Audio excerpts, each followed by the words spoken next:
തലസ്ഥാന നഗരിയെ അക്ഷരാർത്ഥത്തിൽ നടുക്കിയ സംഭവം.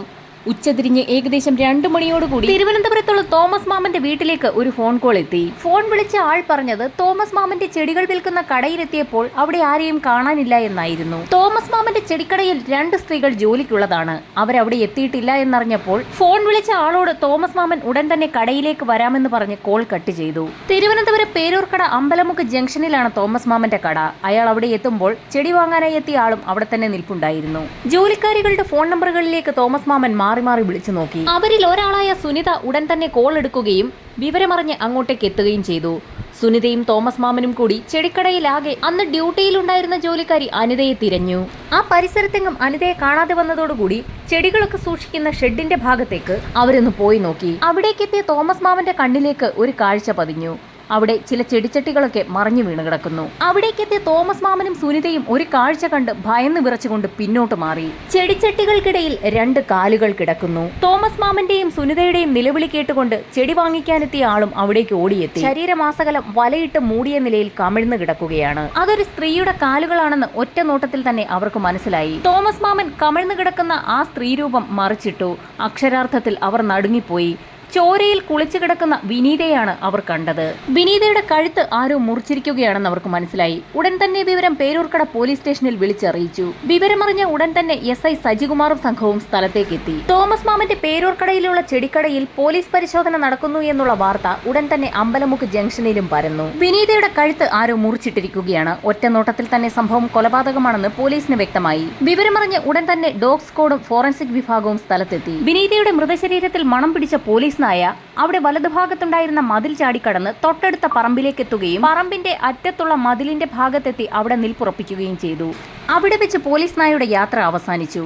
കൊല നടത്തിയ വ്യക്തി ആ പറമ്പ് വരെ എത്തിയതായി പോലീസിന് മനസ്സിലായി. എന്നാൽ ആ മതിലിന്റെ ഭാഗത്തു നിന്നും കൊലയാളി എവിടേക്ക് പോയി എന്നുള്ള കാര്യം ഫോളോ ചെയ്യാൻ പോലീസ് നായയ്ക്ക് കഴിഞ്ഞില്ല. ഇതേ സമയം തന്നെ വിനീതയെക്കുറിച്ചുള്ള കൂടുതൽ വിവരങ്ങൾ കടയുടമയിൽ നിന്നും മറ്റുള്ള ജോലിക്കാരിൽ നിന്നും പോലീസ് സംഘം ശേഖരിച്ചു. ഫോറൻസിക് സംഘം വിശദമായ പരിശോധനയ്ക്കൊടുവിൽ വിനീതയുടെ മൃതദേഹത്തിന് സമീപത്തു നിന്നും പുല്ലൊക്കെ ചെത്തുന്ന തരത്തിലുള്ള ഒരു കത്തി കണ്ടെടുത്തു. ഏതാനും നിമിഷങ്ങൾക്ക് മുൻപ് കഴുകിയ നിലയിലായിരുന്നു ആ കത്തി. ഫോറൻസിക് സംഘം ആ വിവരം ഉടൻ തന്നെ SIA സംഘത്തെ അറിയിക്കുകയും കത്തി ഒരു കവറിലേക്ക് മാറ്റുകയും ചെയ്തു. വിനീതയുടെ മൃതദേഹം സൂക്ഷ്മമായി പരിശോധിച്ച ഫോറൻസിക് സംഘത്തിന് ചില കാര്യങ്ങൾ കൂടി വ്യക്തമായിരുന്നു. വിനീതയുടെ കഴുത്തിൽ കൊലയാളി ഒന്നിലധികം തവണ ആഞ്ഞു കുത്തിയിട്ടുണ്ട്. ഇതോടൊപ്പം തന്നെ വിനീതയും കൊലയാളിയും തമ്മിൽ ഒരു മൽപ്പിടുത്തവും നടന്നിട്ടുണ്ട്. അതിന്റെ ലക്ഷണങ്ങളെല്ലാം അവിടെയുണ്ടായിരുന്നു. ചെടിച്ചട്ടികളെല്ലാം മറിഞ്ഞു വീണ നിലയിലായിരുന്നു. ചെടിച്ചട്ടികളിൽ നിന്നും വിരലടയാളം ശേഖരിക്കാൻ പരമാവധി ഫോറൻസിക് സംഘം ശ്രമിക്കുകയും ചെയ്തു. കത്തിയിൽ നിന്നുള്ള വിരലടയാളവും ഫോറൻസിക് സംഘം ശേഖരിച്ചു. സംഭവം നടക്കുന്ന സമയത്ത് അതുവഴി കടന്നുപോയവരുടെയും പരിസരവാസികളുടെയൊക്കെയും മൊഴിയെടുത്തെങ്കിലും പോലീസിന് പ്രത്യേകിച്ച് ഒന്നും ലഭിച്ചില്ല. ഈ സമയത്ത് വിനീതയുടെ അച്ഛനും അമ്മയും മക്കളും സംഭവ സ്ഥലത്തേക്കെത്തി. വർഷങ്ങളായി വിനീത അതേ ചെടിക്കടയിലാണ് ജോലി ചെയ്തുകൊണ്ടിരിക്കുന്നത്. 2 വർഷം മുൻപ് ഹൃദയ സംബന്ധമായ അസുഖത്തെ തുടർന്ന് വിനീതയുടെ ഭർത്താവ് മരണപ്പെട്ടിരുന്നു. വിനീതയോട് ശത്രുതയുള്ള ആരെങ്കിലും ഉണ്ടോ എന്നായിരുന്നു ആദ്യഘട്ടത്തിൽ പോലീസ് സംഘം വീട്ടുകാരോട് അന്വേഷിച്ചത്. എന്നാൽ ശത്രുതയുള്ള ആരും തന്നെ ഇല്ല എന്ന് അവർ മറുപടിയും പറഞ്ഞു. അസ്വാഭാവികമെന്ന് തോന്നുന്ന രീതിയിൽ വിനീതയെ തിരക്കി ഇതുവരെയും കടയിലേക്ക് ആരും വന്നിട്ടുമില്ല എന്നുള്ള കടയുടമയുടെയും ജോലിക്കാരിയുടെയും കൂടി മറുപടി കേട്ടപ്പോൾ പോലീസിന് ആകെ സംശയമായി. കാരണം ഒരാളെ കൊലപ്പെടുത്തണമെന്ന് തീരുമാനിച്ചുറപ്പിച്ച ഒരാൾ ഏൽപ്പിക്കുന്ന രീതിയിലുള്ള ആഴത്തിലുള്ള മുറിവുകളായിരുന്നു വിനീതയുടെ കഴുത്തിലുണ്ടായിരുന്നത്. മനഃപൂർവ്വം ബോധപൂർവം വിനീതയെ ആരോ ആഞ്ഞു കുത്തി കൊലപ്പെടുത്തിയിരിക്കുകയാണ്. ഇൻക്വസ്റ്റ് നടപടികൾ പൂർത്തിയാക്കിയ ശേഷം മൃതദേഹം തിരുവനന്തപുരം മെഡിക്കൽ കോളേജിലേക്ക് ഷിഫ്റ്റ് ചെയ്തു. തുടർ നടപടികൾക്കായി മൃതദേഹം അവിടെ നിന്നും ആംബുലൻസിലേക്ക് കയറ്റുന്ന സമയത്തായിരുന്നു വിനീതയുടെ അമ്മ നിർണായകമായ ഒരു കാര്യം പോലീസിനോട് പറഞ്ഞത്. വിനീതയുടെ കഴുത്തിലുണ്ടായിരുന്ന താലിമാല ആ സമയത്ത് അവളുടെ കഴുത്തിലില്ലായിരുന്നു. എന്നാൽ അതൊരു മോഷണ ശ്രമമാണോ എന്ന് ഉറപ്പിക്കാൻ പോലീസിന് കഴിയുമായിരുന്നില്ല. കാരണം വിനീത ചിട്ടി പിടിച്ചു കിട്ടിയ 25,000 രൂപ അവളുടെ പേഴ്സിൽ നഷ്ടപ്പെടാതെ അങ്ങനെ തന്നെ ഉണ്ടായിരുന്നു. നഴ്സറിയുടെ ഓഫീസിലെ മേശവലിപ്പിലും അതുവരെയുള്ള കളക്ഷൻ മോഷണം പോകാതെ അവിടെ തന്നെ ഉണ്ടായിരുന്നു. കൂടാതെ കൊല നടന്നത് ഞായറാഴ്ചയായതിനാൽ അന്ന് കടയിലേക്ക് അധികം ആളുകൾ എത്തില്ല എന്നും വിനീത മാത്രമേ ഉച്ചസമയത്ത് അവിടെ ഉണ്ടാകൂ എന്നും വ്യക്തമായി അറിയാവുന്ന ആരോ ഒരാളായിരിക്കാം കൊല നടത്തിയതെന്നും പോലീസ് നിഗമനത്തിലെത്തി. വിനീതയെ അറിയാവുന്ന വ്യക്തിയായിരിക്കാം അവരെ കൊലപ്പെടുത്തിയതെങ്കിൽ ഉറപ്പായും അവർ തമ്മിൽ ഫോണിൽ ബന്ധപ്പെട്ടിട്ടുണ്ടാകാം. അതിനാൽ തന്നെ വിനീതയുടെ കോൾ ഡേറ്റ എടുക്കാൻ പോലീസ് സംഘം തീരുമാനിച്ചു. ഇതേസമയം തന്നെ പ്രദേശത്തെ CCTV കേന്ദ്രീകരിച്ചുള്ള അന്വേഷണവും ആരംഭിച്ചു. അമ്പലമുക്കിൽ നിന്നോ കുറവങ്കോണത്ത് നിന്നോ അതല്ല എങ്കിൽ സാന്ത്വനം ഹോസ്പിറ്റലിന്റെ സമീപത്തു നിന്നോ MG കോളേജിന്റെ സമീപത്തു നിന്നോ എത്തിയ ഒരാളാകാം വിനീതയുടെ കൊലപാതകി. ആ 4 റോഡുകളും വന്ന് ജോയിൻ ചെയ്യുന്ന ഭാഗത്തു നിന്നും ഏകദേശം 75-100 മീറ്ററിനകത്താണ് ഈ നഴ്സറി സ്ഥിതി ചെയ്യുന്നത്. നിർഭാഗ്യവശാൽ തോമസ് മാമന്റെ നഴ്സറിയിൽ CCTV ഇല്ലാത്തത് വലിയ വെല്ലുവിളി ഉയർത്തി. മൊബൈൽ ഫോൺ കേന്ദ്രീകരിച്ചുള്ള അന്വേഷണത്തിൽ വിനീത കൊല്ലപ്പെട്ട ദിവസം ഫോണിലേക്ക് എത്തിയിരിക്കുന്നത് 4 കോളുകളാണ്. തോമസ് മാമൻ, സുനിത, വിനീതയുടെ അമ്മ, വിനീതയുടെ മക്കളിൽ ഒരാളുടെ സുഹൃത്തിന്റെ അമ്മ എന്നിങ്ങനെ 4 പേരാണ് വിളിച്ചത്. അതിലൊന്നും തന്നെ ഒരു അസ്വാഭാവികതയും കണ്ടെത്താൻ കഴിഞ്ഞില്ല. CCTV കേന്ദ്രീകരിച്ചുള്ള അന്വേഷണത്തിന്റെ ഭാഗമായി 17 വിഷ്വലുകളാണ് പോലീസിന് ലഭിച്ചത്. ആ വിഷ്വലുകളിൽ നിന്ന് പോലീസിന് സംശയം തോന്നിയ 15 പേരെ പ്രത്യേകം നിരീക്ഷണത്തിൽ വെക്കുകയും അവരുടെ കൂടുതൽ വിവരങ്ങൾ ശേഖരിക്കാൻ തീരുമാനിക്കുകയും ചെയ്തു. 15-ൽ 14 പേരുടെയും വിവരങ്ങൾ പോലീസിന് ലഭിച്ചു. എന്നാൽ അതിൽ ഒരാളുടെ മാത്രം വിവരങ്ങൾ പോലീസിന് ലഭിച്ചില്ല.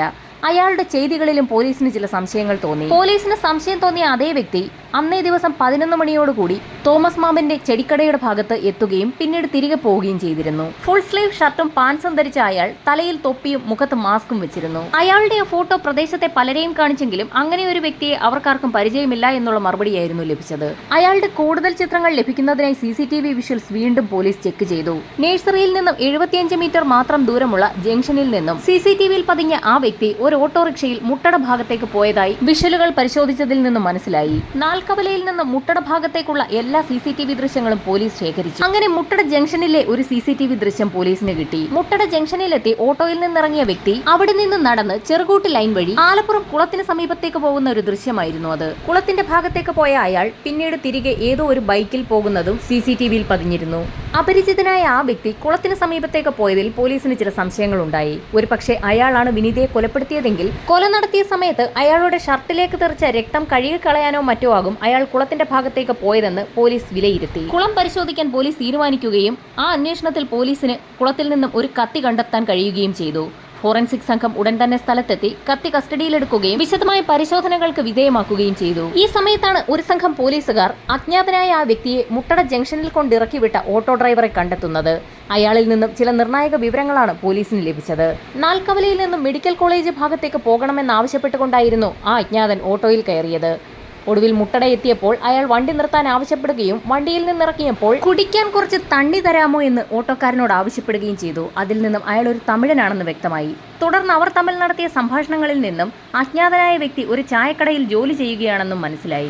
ഓട്ടോ ഡ്രൈവറുടെ സഹായത്തോടുകൂടി ആ അജ്ഞാതനായ വ്യക്തിയുടെ ഒരു സ്കെച്ച് വരയ്ക്കാൻ പോലീസ് സംഘം തീരുമാനിച്ചു. ഓട്ടോ ഡ്രൈവർ പറഞ്ഞ ഏകദേശ അടയാളങ്ങൾ വെച്ച് പോലീസ് സംഘം സ്കെച്ച് പൂർത്തിയാക്കുകയും പ്രദേശത്തെ ചായക്കടകൾ കേന്ദ്രീകരിച്ച് ഒരു അന്വേഷണം നടത്തുകയും ചെയ്തു. അയാൾ ചായക്കടയിലാണ് ജോലി ചെയ്യുന്നതെന്ന് ഓട്ടോ ഡ്രൈവറോട് പറഞ്ഞ വിവരത്തിന്റെ അടിസ്ഥാനത്തിലായിരുന്നു അങ്ങനെ ഒരു തിരച്ചിൽ പോലീസ് സംഘം നടത്തിയത്. തമിഴ് കലർന്ന മലയാളം സംസാരിച്ചതുകൊണ്ട് തന്നെ അയാൾ ഒരു അന്യ സംസ്ഥാനക്കാരനാണെന്ന് കൂടി പോലീസിന് വ്യക്തമായതിനാൽ അന്യസംസ്ഥാന തൊഴിലാളികൾ കൂട്ടമായും ഒറ്റയ്ക്കും താമസിക്കുന്ന പ്രദേശങ്ങൾ കേന്ദ്രീകരിച്ചും അന്വേഷണം നടത്തി. ഓട്ടോ സ്റ്റാൻഡുകൾ, ബസ് സ്റ്റേഷനുകൾ, റെയിൽവേ സ്റ്റേഷനുകൾ കേന്ദ്രീകരിച്ചും വിശദമായ അന്വേഷണം നടന്നു. പോലീസ് സംഘം തിരുവനന്തപുരം മുഴുവൻ അരിച്ചു പറക്കിയെന്ന് തന്നെ പറയാം. ചായക്കടകൾ കേന്ദ്രീകരിച്ചുള്ള അന്വേഷണം പുരോഗമിക്കുന്ന സാഹചര്യത്തിൽ പോലീസ് സ്റ്റേഷന് തൊട്ട് എതിർവശത്തുള്ള കുമാർ ടീ സ്റ്റാളിലും വെറുതെ ഒന്ന് അന്വേഷിക്കാൻ പോലീസ് തീരുമാനിച്ചു. കൈവശമുള്ള രേഖാചിത്രം കടയുടമയൊന്ന് കാണിച്ചപ്പോൾ തന്നെ അയാൾക്ക് എന്തൊക്കെയോ ചില സംശയങ്ങൾ തോന്നി. തന്റെ കടയിൽ ഏതാനും ആഴ്ചകൾ മാത്രം പണി ചെയ്തിരുന്ന രാജേഷ് എന്ന വ്യക്തിയുടെ ഏകദേശ ഷേപ്പ് ഇയാൾക്കുണ്ടെന്ന് കടയുടമ വ്യക്തമാക്കി. കൊല നടന്ന ദിവസം ഉച്ചയ്ക്ക് മുൻപ് അയാൾ കടയിൽ നിന്ന് പോവുകയും ഉച്ച കഴിഞ്ഞ ശേഷം തിരികെ ചായക്കടയിലേക്ക് എത്തുകയും ചെയ്തിരുന്നു. ആ സമയത്ത് അയാൾക്ക് എന്തൊക്കെയോ ചില പരിക്കുകൾ ഉള്ളതായി തോന്നിയിരുന്നു. അന്ന് വൈകുന്നേരം അവിടെ നിന്നും പോയ രാജേഷിനെ പിന്നീട് കടയുടമ കണ്ടിട്ടുമില്ല. കുമാർ ടീ സ്റ്റോളിലുള്ള ജോലിക്കാരും കടയുടമയും പറഞ്ഞത് ഒരേ കാര്യം തന്നെയായിരുന്നു. എല്ലാവർക്കും CCTVയിലുള്ള അതേ ബോഡി ലാംഗ്വേജ് ഉള്ള വ്യക്തി തന്നെയായിരുന്നു രാജേഷ് എന്നുള്ള ഒരേ അഭിപ്രായമായിരുന്നു ഉള്ളത്. രാജേഷിന്റെ ഫോൺ നമ്പറും അഡ്രസ്സും കുമാർ ടീ സ്റ്റോളിൽ നിന്ന് പോലീസിന് കിട്ടി. പെട്ടെന്നാണ് പോലീസ് സംഘം കടയിൽ നിന്ന് ലഭിച്ച ആ അഡ്രസ്സിൽ ശ്രദ്ധിച്ചൊന്ന് നോക്കുന്നത്. അവർ പറഞ്ഞത് രാജേഷ് എന്നായിരുന്നു. എന്നാൽ അഡ്രസ്സിലുള്ളത് രാജേന്ദ്രൻ എന്ന പേരും. എന്തുകൊണ്ടാണ് ഇങ്ങനെ വ്യത്യാസം വന്നതെന്ന് കടയുടമയോട് തന്നെ പോലീസുകാർ ചോദിച്ചു. അയാളുടെ യഥാർത്ഥ പേര് രാജേന്ദ്രൻ എന്നാണെന്നും അയാൾ ഇവിടെയെല്ലാം പരസ്യപ്പെടുത്തിയിരിക്കുന്നത് രാജേഷ് എന്ന പേരാണെന്നും അവർ വ്യക്തമാക്കി. അഡ്രസ് അനുസരിച്ച് കന്യാകുമാരി ജില്ലയിലെ തോവാളയാണ് അയാളുടെ സ്വദേശം. സിറ്റി പോലീസ് കമ്മീഷണറുടെ നേതൃത്വത്തിൽ ഒരു 6-അംഗ സംഘം തോവാളയിലേക്ക് തിരിച്ചു. അഡ്രസ് തപ്പി രാജേന്ദ്രൻ എന്ന രാജേഷിന്റെ വീട്ടിലെത്തിയ പോലീസുകാർ അയാളെ അവിടെ നിന്ന് തന്നെ കൈയോടെ പിടികൂടി. കസ്റ്റഡിയിലെടുത്തപ്പോഴാണ് രാജേഷ് മറ്റൊരു കേസിൽ പരോളിൽ ഇറങ്ങിയ സമയത്താണ് പേരൂർക്കടയിലെത്തി ചായക്കടയിൽ ജോലി ചെയ്തതെന്നുള്ള കാര്യം മനസ്സിലാവുന്നത്. രാജേഷിനെ കുറിച്ച് കൂടുതൽ വിവരങ്ങൾ ശേഖരിച്ച പോലീസ് അക്ഷരാർത്ഥത്തിൽ നടുങ്ങിപ്പോയി. തോവാളയിൽ രാജേഷ് എന്ന രാജേന്ദ്രന്റെ വീടിന് തൊട്ടടുത്തുള്ള സുബ്ബയ്യ എന്ന വ്യക്തിയെയും അയാളുടെ ഭാര്യയും മകളെയും കൊലപ്പെടുത്തി അവരുടെ വീട്ടിൽ നിന്നും സ്വർണം കവർന്ന കേസിൽ പ്രതിയാണ് രാജേഷ്. അയാൾ പരോളിൽ ഇറങ്ങിയെന്ന് പറഞ്ഞതും കള്ളമായിരുന്നു. കൊലപാതക കേസ് നടന്നുകൊണ്ടിരിക്കുന്ന സമയത്ത് അയാൾ ജാമ്യത്തിൽ ഇറങ്ങുകയായിരുന്നു. അങ്ങനെയാണ് അയാൾ തിരുവനന്തപുരത്തെത്തിയതും. വിശദമായ അന്വേഷണത്തിൽ കൂടുതൽ ഞെട്ടിക്കുന്ന വിവരങ്ങളായിരുന്നു രാജേഷിനെ കുറിച്ച് പോലീസിന് മനസ്സിലാക്കാൻ കഴിഞ്ഞത്. ഷെയർ ട്രേഡിംഗിൽ കമ്പമുണ്ടായിരുന്ന രാജേഷ് അയാളുടെ കൈവശമുണ്ടായിരുന്ന പണമെല്ലാം അതിനായി മുടക്കി. കൈവശമുള്ള പണമെല്ലാം തീർന്നപ്പോൾ കടം വാങ്ങിയും ഷെയർ ട്രേഡിംഗ് നടത്തി. നാഗർകോവിൽ ഭാഗത്ത് നിരവധി ആളുകളാണ് ഷെയർ ട്രേഡിംഗിൽ വ്യാപൃതരായിട്ടുള്ളത്. അത്തരത്തിലൊരാളായിരുന്നു രാജേഷും. ട്രേഡിംഗ് നടത്തി വലിയൊരു കടക്കാരനായി മാറിയ രാജേഷ് ആ കടം വീട്ടാനെ കണ്ട ഒരു മാർഗമായിരുന്നു സുബ്ബയ്യയുടെ വീട്ടിലെ സ്വർണവും പണവും മോഷ്ടിക്കുക എന്നുള്ളത്. രാജേഷിനെ തോവാളയിൽ നിന്നും പോലീസ് സംഘം തിരുവനന്തപുരത്തെത്തിച്ച് ചോദ്യം ചെയ്യൽ ആരംഭിച്ചു. വിശദമായ ചോദ്യം ചെയ്യലിനൊടുവിൽ രാജേഷ് പല കാര്യങ്ങളും പറഞ്ഞു തുടങ്ങി. പേരൂർക്കട പോലീസ് സ്റ്റേഷന് എതിർവശത്തുള്ള കുമാർ ടീ സ്റ്റോളിൽ നിന്നും രാവിലെ പുറത്തിറങ്ങിയ രാജേഷ് പേരൂർക്കട ഭാഗത്തുള്ള ആളുകളെയൊക്കെ അങ്ങനെ നിരീക്ഷിക്കുകയായിരുന്നു. അപ്പോഴാണ് പേരൂർക്കട ഭാഗത്തു നിന്നും അമ്പലമുക്കിലേക്ക് ഒരു സ്ത്രീ നടന്നു പോകുന്നത് ശ്രദ്ധയിൽപ്പെടുന്നത്. സത്യത്തിൽ രാജേഷ് ശ്രദ്ധിച്ചത് ആ സ്ത്രീയെ അല്ലായിരുന്നു, അവരുടെ കഴുത്തിൽ കിടക്കുന്ന മാലയായിരുന്നു. രാജേഷ് പതുക്കെ ആ സ്ത്രീയെ ഫോളോ ചെയ്തു തുടങ്ങി. പെട്ടെന്നാണ് ആ സ്ത്രീ പേരൂർക്കട ജംഗ്ഷനിൽ നിന്ന് മുട്ടട ഭാഗത്തേക്ക് റോഡ് ക്രോസ് ചെയ്തത്. രാജേഷ് റോഡ് ക്രോസ് ചെയ്യാൻ തുടങ്ങിയപ്പോഴേക്കും ട്രാഫിക് സിഗ്നലിൽ പച്ച കത്തിയതും വാഹനങ്ങളെല്ലാം തുരുതുരെ റോഡിലൂടെ പോയി തുടങ്ങി. വാഹനങ്ങൾ മറികടന്ന് രാജേഷ് എതിർവശത്തെത്തിയപ്പോഴേക്കും ആ സ്ത്രീയെ കാണാനുമില്ലായിരുന്നു. പരിസരത്തുള്ള ഏതെങ്കിലും വീട്ടിലേക്ക് ആ സ്ത്രീ കയറിയതായിരിക്കുമെന്ന് കരുതി രാജേന്ദ്രൻ വീണ്ടും മുൻപോട്ട് നടന്നു. അങ്ങനെ മുൻപോട്ട് നടന്ന രാജേന്ദ്രൻ തോമസ് മാമന്റെ ചെടിക്കടയ്ക്ക് മുൻപിലെത്തി. അപ്പോഴാണ് അവിടെ ചെടി നനച്ചുകൊണ്ടിരിക്കുന്ന വിനീതയിൽ രാജേഷ് എന്ന രാജേന്ദ്രന്റെ ശ്രദ്ധ പതിയുന്നത്. വിനീതയുടെ കഴുത്തിൽ കിടക്കുന്ന മാല ഒറ്റ നോട്ടത്തിൽ തന്നെ അവൻ കണ്ടു. ചെടി വാങ്ങിക്കാനെന്ന വ്യാജേന നഴ്സറിക്കുള്ളിലേക്ക് കയറി. ചെടി വാങ്ങാൻ ആരോ എത്തിയതാകുമെന്ന് കരുതി ചെടി നനച്ചുകൊണ്ടിരുന്ന വിനീത ആ ജോലി മതിയാക്കി രാജേഷിന്റെ അടുത്തേക്ക് എത്തി. ഏതൊക്കെയോ ചില ചെടികൾ വേണമെന്ന് രാജേഷ് ആവശ്യപ്പെട്ടു. രാജേഷ് പറഞ്ഞതനുസരിച്ച് വിനീത ചെടികളൊക്കെ കാണിച്ചു കൊടുത്തു. ഈ സമയത്തും രാജേഷിന്റെ നോട്ടം വിനീതയുടെ കഴുത്തിൽ കിടക്കുന്ന മാലയിലായിരുന്നു. സംസാരത്തിനിടെ പൊടുന്നനെയായിരുന്നു രാജേഷിന്റെ ബലിഷ്ഠമായ കൈകൾ വിനീതയുടെ കഴുത്തിൽ മുറുകിയത്. മരണവിപ്രാളത്തിൽ പിടഞ്ഞ വിനീതയുടെ കഴുത്തിലേക്ക് കൈവശമുണ്ടായിരുന്ന കത്തി ഉപയോഗിച്ച് രാജേഷ് ആഞ്ഞു കുത്തുകയായിരുന്നു. രാജേഷ് കത്തി കുത്തി ഇറക്കിയത് വിനീതയുടെ വോക്കൽ കോഡിലായിരുന്നു. ഇതേ രീതിയിൽ തന്നെയായിരുന്നു തോവാളയിലും രാജേഷ് കൊല നടത്തിയത്. വിനീതയുടെ കഴുത്തിൽ തുടരെ കത്തി ഉപയോഗിച്ച് രാജേഷ് കുത്തിക്കൊണ്ടേയിരുന്നു. ശേഷം വിനീതയും കൊണ്ട് ചെടിക്കടയുടെ പിന്നിൽ ചെടികൾ സൂക്ഷിക്കുന്ന ഭാഗത്തേക്കെത്തുകയും അവിടെ ഉണ്ടായിരുന്ന പുല്ല് ചെത്തുന്ന കത്തി ഉപയോഗിച്ച് വിനീതയെ വീണ്ടും കുത്തി പരിക്കേൽപ്പിക്കുകയും ചെയ്തു. ചെടിക്കടയിൽ നിന്നെടുത്ത കത്തി അവിടെയുള്ള പൈപ്പിൽ നിന്ന് വെള്ളമെടുത്ത് കഴുകിയ ശേഷം അവിടെ തന്നെ ഉപേക്ഷിച്ചു. അപ്പോഴേക്കും വിനീതയുടെ മരണം സംഭവിച്ചു കഴിഞ്ഞിരുന്നു. മരണപ്പെട്ട് കിടക്കുന്ന വിനീതയുടെ കഴുത്തിൽ നിന്നും മാല പൊട്ടിച്ചെടുത്ത രാജേഷ് തന്റെ കൈവശമുണ്ടായിരുന്ന രക്തം പുരണ്ട കത്തി ചെടിക്കടയിൽ നിന്നെടുത്ത ഒരു തുണിക്കഷ്ണത്തിൽ പൊതിഞ്ഞ് പാന്റിന്റെ പോക്കറ്റിൽ സൂക്ഷിച്ചു. ശേഷം മതിൽ ചാടിക്കടന്ന് തൊട്ടപ്പുറത്തെ പറമ്പിലൂടെ ഓടി അവിടുത്തെ മതിലും ചാടിക്കടന്ന് റോഡിലെത്തുകയും നാൽക്കവലയിലേക്ക് നടക്കുകയും ചെയ്തു. നാൽക്കവലയിലെത്തിയ രാജേഷ് അവിടെ നിന്നും ഒരു ഓട്ടോയിൽ കയറി മുട്ടട ഭാഗത്തിറങ്ങി തന്റെ കൈവശമുണ്ടായിരുന്ന കത്തി അവിടുത്തെ കുളത്തിൽ ഉപേക്ഷിക്കുകയായിരുന്നു. അവിടെ നിന്നും തിരികെ തമ്പാനൂരെത്തിയ രാജേഷ് തമിഴ്നാട്ടിലേക്ക് കടക്കുകയും നാഗർകോവിലിന് സമീപമുള്ള കാവൽ കിണറിൽ ഒരു ലോഡ്ജ് എടുത്ത് താമസിക്കുകയും ചെയ്തു.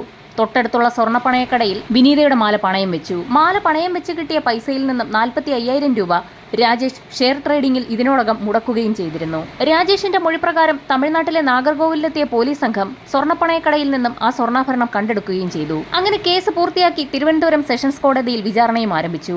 കോടതിയിൽ എല്ലാ തെളിവുകളും രാജേന്ദ്രനെതിരായിരുന്നു. വിനീതയെ കൊലപ്പെടുത്തിയതിന് ദൃക്സാക്ഷികളൊന്നും ഇല്ലായിരുന്നെങ്കിൽ പോലും ചെടിക്കടയിൽ ഉപേക്ഷിച്ച കത്തിയിൽ നിന്നും രാജേന്ദ്രന്റെ വിരലടയാളം കണ്ടെത്തിയിരുന്നു. രാജേഷ് പണയം വെച്ച മാല തമിഴ്നാട്ടിൽ നിന്ന് പോലീസ് കണ്ടെടുക്കുകയും ഇത് വിനീതയുടേത് തന്നെയാണെന്ന് കടയുടമയും ജോലിക്കാരും വിനീതയുടെ അച്ഛനും അമ്മയും സ്ഥിരീകരിക്കുകയും ചെയ്തു. 96 സാക്ഷികളെയും 226 തെളിവുകളുമാണ് കോടതിയിൽ പ്രോസിക്യൂഷൻ ഹാജരാക്കിയത്. ഏതെങ്കിലും കാരണവശാൽ ജാമ്യമോ പരോളോ രാജേന്ദ്രന് ലഭിക്കുന്ന പക്ഷം അയാൾ വീണ്ടും ഇതേ പ്രവൃത്തികൾ ആവർത്തിക്കുമെന്നും പ്രോസിക്യൂഷൻ കോടതിയിൽ വ്യക്തമാക്കി. അങ്ങനെ എല്ലാ തെളിവുകളുടെയും അടിസ്ഥാനത്തിൽ ഏതാനും ദിവസങ്ങൾക്ക് മുൻപാണ് തിരുവനന്തപുരം ജില്ലയെ അക്ഷരാർത്ഥത്തിൽ നടുക്കിയ വിനീത കൊലക്കേസിൽ തിരുവനന്തപുരം സെഷൻസ് ജഡ്ജ് പ്രതി രാജേന്ദ്രന് വധശിക്ഷ വിധിച്ചത്. കേരള പോലീസിന്റെ അന്വേഷണ മികവ് പ്രത്യേക പ്രശംസയും നേടി.